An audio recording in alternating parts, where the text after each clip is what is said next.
Evidence gathered by the Catawba County Sheriff's Office investigators has exonerated 50-year-old Brian Keith Howe of any involvement of the robbery that was reported here on Deal Road behind me in the Oxford community. Howe, initially named as a person of interest, denied committing the robbery in question and also provided information which cast doubt on the accusations made by the Deal Road resident, Melinda Doreen Yoder. Investigators, after gathering additional evidence, determined the robbery did not happen. 49-year-old Melinda Doreen Yoder was charged. Howe, after being named as a person of interest, was located and cooperated with the sheriff's office. No charges were filed immediately, and investigators continued to follow leads and conduct interviews. Yoder initially called 911 around 8:23 in the morning on Friday to report a robbery. She explained to responding deputies and investigators that she was confronted by an assailant as she approached her mailbox.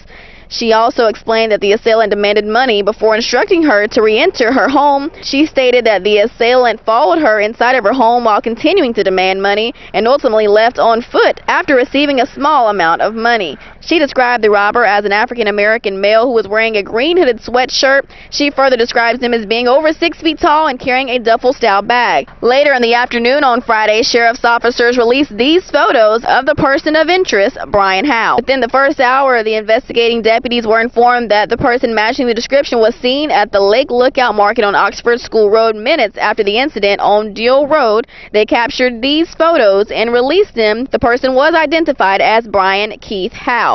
According to the news release we received this morning, as I mentioned before, he has now been exonerated, and investigators have determined that none of the information that Yoder originally gave was true. Yoder was charged with felonious obstruction of justice and is being held under a $2,500 unsecured bond. She was scheduled to appear in court today. Reporting on Deal Road in Catawba County, I'm Fentress Fountain, WHKY News.